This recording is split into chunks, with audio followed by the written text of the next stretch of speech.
About 2 years ago now, I one morning my nana came home. She loves to go yard selling.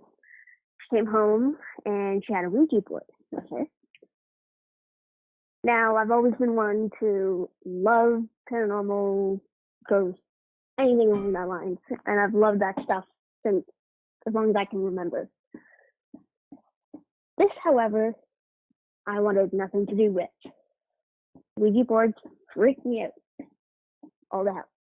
So I didn't want to touch it. I didn't want anything to do with it. But she brought it home thinking it would be a fun game because she's a Scottish woman and doesn't believe in that kind of stuff, and she's very blunt and outspoken. And therefore, to her, it was just a game. And so she thought that's what it was going to be for myself, my cousin, and my brother. So I decided, no, I'm not going to touch it. I don't want anything to do with this. So I leave it on the kitchen table. I leave it there. I don't want to even touch it. It stays there for a few days, and then she decides to make me put it away. She didn't want it on the table any longer, so I take it and I shove it under my bed, hoping maybe if it was under my bed, I'd forget about it and move forward. Well, my brother and my cousin had been there before then, and they knew about it, and they were just dying to play with it. Now, my brother at the time was 11, and my cousin was 12. So, of course, at that age, boys will be boys. They want to do things that you're not supposed to do, and do stupid things and all that jazz. So they wanted to play with it, thinking it was a game. And I'm like, nope. Like, I don't want this touched with. I don't want to play with in my house. No way. You are not playing with it. This is not a game. No. So then they still bug me off and on about it. But then I assume they finally forget about it. And for a couple days after that, I came home from work and the boys were there. Well, then I got this off feeling. I went in my room and I looked under my bed. The Ouija board was still there. It didn't look like it had been touched, but I still had this feeling. So that's when I went downstairs. The boys were there. I went downstairs and I interrogated them about it. And of course, they deny it. So I interrogated them some more, and then they finally, that's it. That yes, they indeed played with it. So then I asked them, well, did you at least say goodbye before you put it away? And they're like, oh, yeah, we did. Well, then my cousin, who is known to be overly dramatic when telling stories and likes to over-exaggerate, starts going on about this happened and that happened and this moved and all this jazz. And I'm like, well, I'm almost certain that they're just messing with each other here because that's what they do. So then we go and I tell them not to touch it again. I go upstairs, they stay downstairs, we move on. Well, then that night, they had left. That night, I went to bed. I got into bed and I laid down. Well, on the right side of my bed, I have a closet, and it has two sliding doors, which fold in when you slide them across. Well, the one side was slightly open, so it left a crack between the two doors.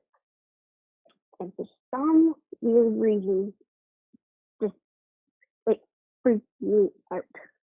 I couldn't even look that direction. There was just something about it that freaked me out.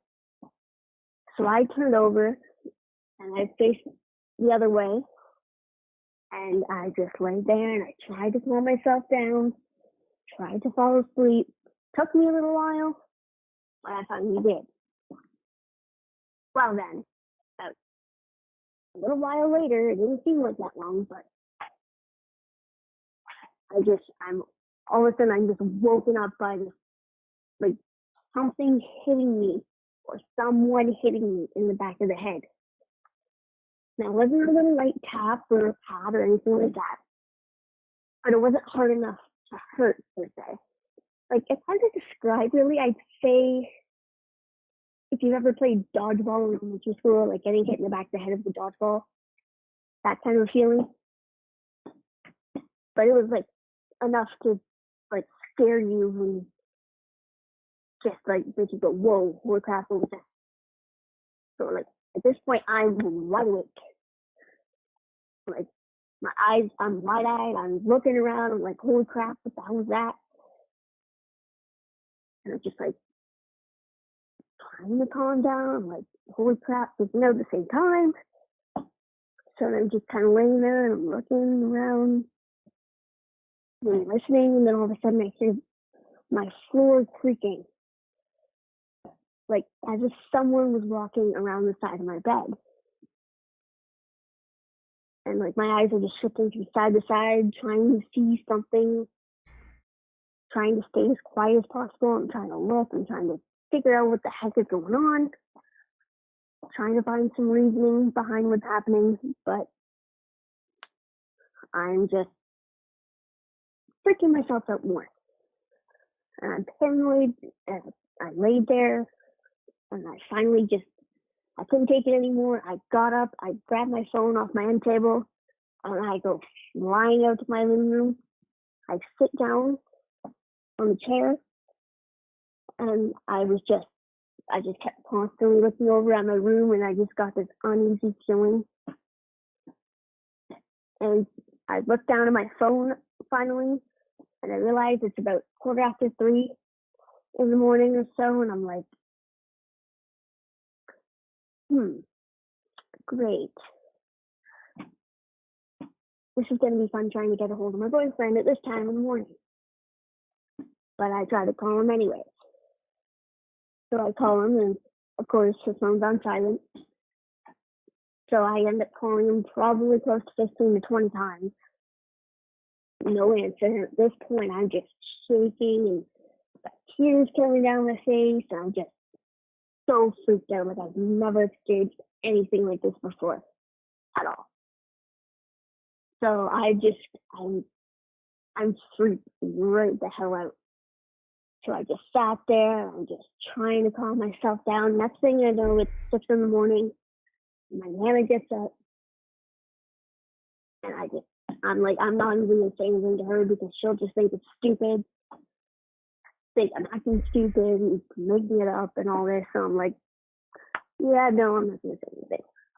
Then I wait, I have breakfast, and then I call my boyfriend again, and this time he picks up, and I tell him what happened, or what happened, I should say. And he felt really bad for not being there to answer his phone, knowing I was calling. And so then we talked a little bit, and then he came over later that day, and we took the Ouija board. We put it in the back of his car, and then we went and we dropped it off at a junkyard on the way to his house. And after that, everything stopped. I never experienced anything again. Ouija boards are freaky. They're really freaky. They are, and I mean, people have different outlooks on them. Some people say they're just toys, and you can't talk to spirits, and you can't do all this with them. Other people are like, yeah, don't touch them, they're evil. You know, it's all dependent on the person, really. I mean, if you're a little bit skeptical, then I could definitely see how something like a Ouija board could definitely, you know, it depends on who you're with, I should say, because you will have those cases like your typical, oh, Jack, stop moving the piece, and then I'm not moving the piece. In all actuality is, and then I've never used one personally, so I don't know. Hang on, let me pause you real quick. Our camera just randomly shut off mid-session. That's never happened before. Sorry about that. That's never happened before. Well, the camera shut itself. That's weird. The camera, it didn't. The fuck happened? That's so fucking weird. As we were. Yeah, what the hell were we talking about before everything just weirdly went to shit? We were just talking about Ouija boards and creepy shit, and I say we just kind of wrap that up. This is getting a little weird for me. Are you okay with wrapping up? Have you told your story all the way through? Yeah. I just want to add that, the fact that Ouija board came from a yard sale, you don't know the history of it, how it was used, and as I said before, if you don't use it properly or use it in the wrong ways, you never know where you're going to reach, really. Yeah, I definitely So in agree. saying that, who knows what was attached to that board, if anything. Could have been used for like some sort of, what is it called, a seance? Is that what it is? Yeah. Could be used for some sort of seance to communicate with the dead. And suddenly they unleashed some evil spirit, you know? And another thing, too, is there's been a lot of debate about how to properly get rid of Ouija boards. Yeah. Yeah, we had this girl on who told us this story about some really borderline demonic shit, and it was all like, hey, like this thing would mimic her and try to appear as her, and a bunch of really fucked up shit. And it was like one of the first episodes we've ever done that made me absolutely uncomfortable to be sitting in the room. During this filming of this podcast, our camera audio picked up a voice. It was picked up on my mic, like my studio mic, and it was also picked up on the camera's onboard audio, which is a completely different system. So that means that the sound originated from within this room, which is really fucking creepy. And then over the last like week or so, I would hear like fucking tapping and shit around the house, and like I would be laying in bed, and I would hear like tapping on the wall and the window and shit. Like it was really creepy shit, and I just chose to ignore it, and it seems to have dissipated. But now with the camera shutting off and stuff like on its own when it's got space on it, and that it's just a bunch of weird shit. So I don't know. Yeah, it's really freaky. The voice is what sold it for me. Is that we had captured the voice on two pieces of audio equipment that are completely separate, and it's like if you slow it down, it's very clearly like a humanoid voice saying hello. Yeah, we did a whole video about it because it was just creepy as hell. And actually, we didn't even catch it. A viewer messaged us mid-premiere and said, hey, did you hear that?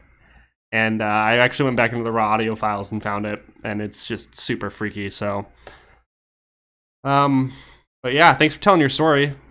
100%. That was awesome. Thank you for having me. Yeah, and we will part ways now.